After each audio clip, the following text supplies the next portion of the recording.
What's going on, everybody? In this video I want to demonstrate some tips and tricks when you guys are installing these ball joint deletes on a 2014 Ram 2500. I believe these are from 2013 to 2019, but always make sure on the website. However, I purchased these just recently, and these are the American Iron ball joint deletes, and so they're not ball, they're like a bearing. It's a stud, and there's a bearing inside, rebuildable, and supposedly, you know, it's a better option, and I believe it is a better option than your ball joints, going back to ball joints. They also claim that these are rebuildable and that you only have to press them in once, and so that way there's no wear on your differential over there. There's not much to these, except I want to just point out that you'll notice if you do have a set, but I'll show you guys here. Notice those snap rings, those are for that way in case somebody has to rebuild them. You take that out and then take that bearing out. As you can see from this side, it don't come out. So with that being said, just note that, because I'm going to mention that when I get to the differential here in a second.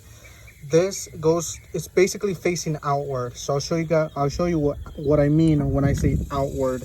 And right here, this one's hard to see, but the snap ring is on this side, and on this side there isn't a snap ring. So note that as well. By the way, this one's the bottom one, and notice, I want you guys to see how it looks, because in other videos it was very hard for me to find how guys were, like, I needed to see how some guy, I wish somebody demonstrated them like this, that way I can see how they look.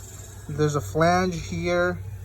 Mine is not knurled, or in other words, it has lines up and down, it's smooth. However, it did fit snug. Okay, these studs, they just slide in and out all the way through. There's really nothing to stop it except the nuts. Once it's all down, you know, tightened up on the knuckle there.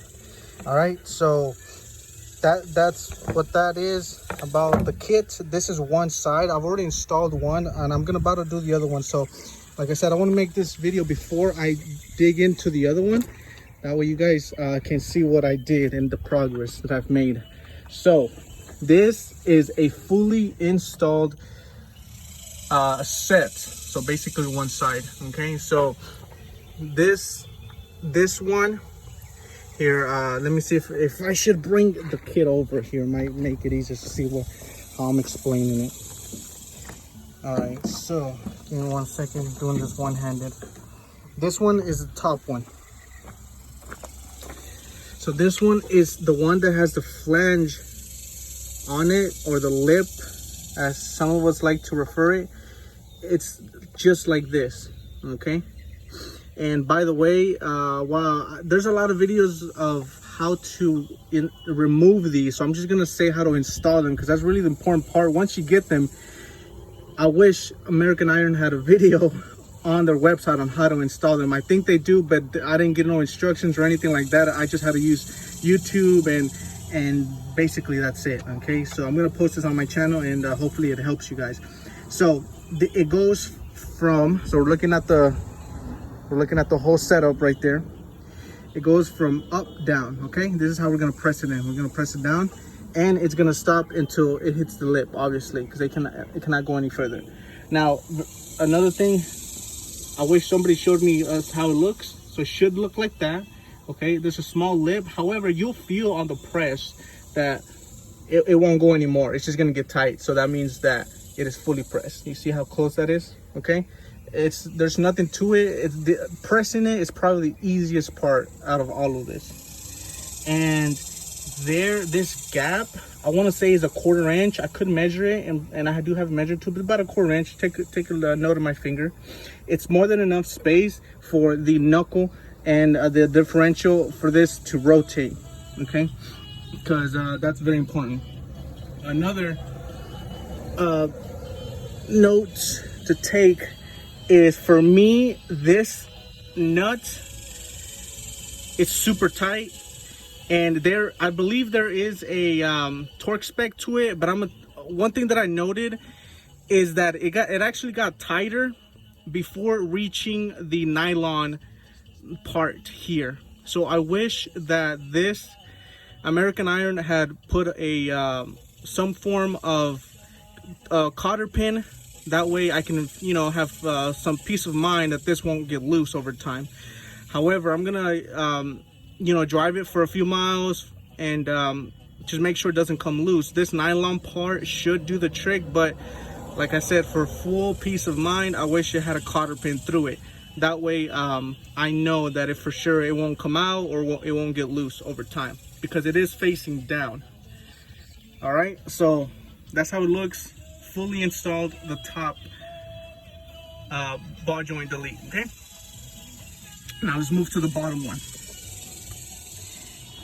All right, so this is how the bottom one looks like installed. Now notice how I have for on this differential, there's this lip here. I've seen some guys where it's flush, but for me, this is the differential part, and then the bearing or the cup is down here, which I'm trying to point with my finger, and then that's about it. So there's about what, an eighth.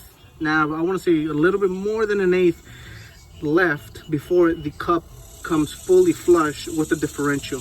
And like I mentioned, I pressed it in all the way, and it got tight, so it didn't want to go anymore. And so I, you know, it went all the way through. And I look down here, and if you guys can see on the edges, it's fully seated. It won't go anymore.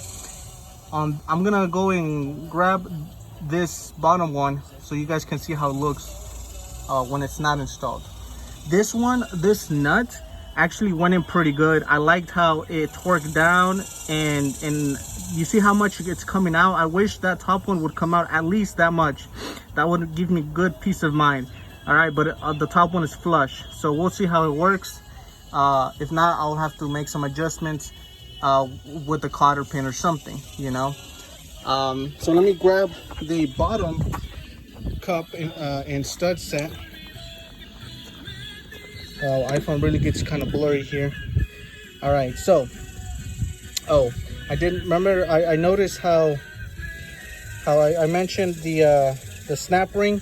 So we already, you saw how it went in. This lip from the bottom it goes in from the bottom, and then let's take the stud here so I can put it in together with one hand.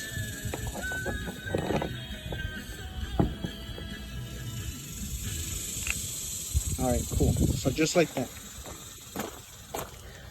All right. So this one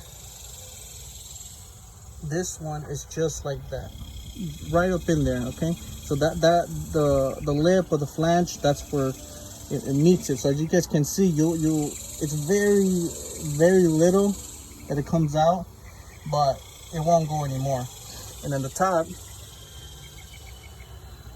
that's how it looks. So you'll see the cup. That's where I was pointing to the cup, that it's fully seated on there. It won't go up anymore.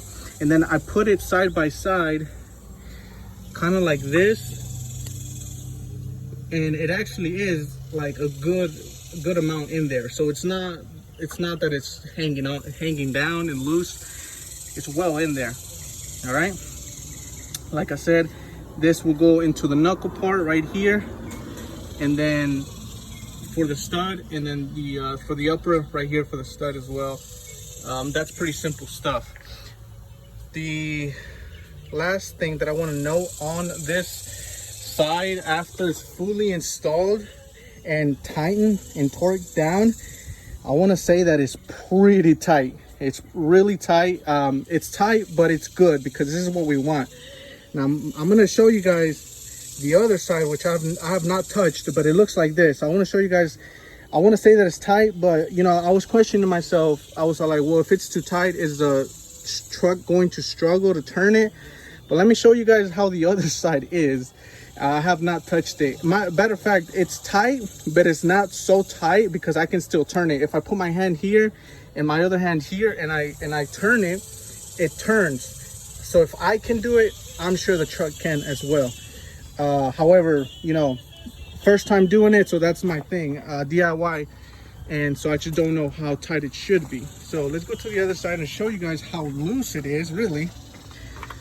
How loose it is, because check it. All right, let's see, I can do it with my fingers, with my hand, really.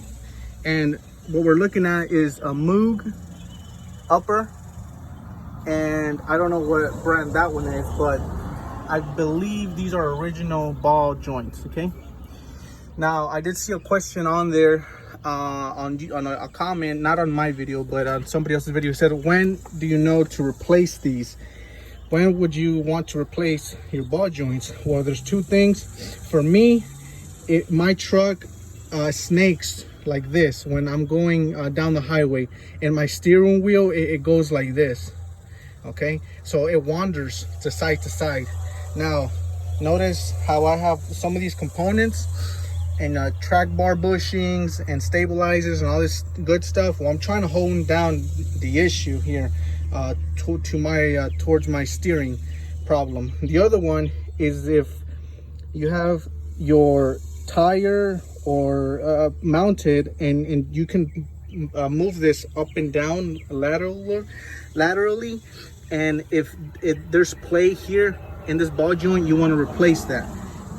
So if there's movement going this way, lateral there goes my English, this way, or if there's excessive amounts of play, then, you know, because I'm trying to tighten up my front end. That's what I'm trying to do with these ball joints, okay? Other than that, guys, I'm gonna show you guys, I'm gonna make another video on how to press these out using just this Maddox sets, because there's actually an add-on set that typically I've seen the guys get, but this one is $90, I think, $89.99, and the other one's $80. So I'm just trying to save you guys $80 and only have to buy this set, which you'll need. And to make it long story short, to do it, I cut the bottom ball joint, and then I used the bottom nut, I put it here on the upper ball joint, and then I pressed it out. So the clamp will go here and it'll press it up and it'll press it outward. For here, the clamp was too small because I had to use cups, so it was too small. So I had to just cut it, and I was able to now grab it straight from here, and then or actually straight from up and push it down. All right, so I'll make another video about that. But thank you guys for watching, and stay tuned for that other video on taking these ball joints out.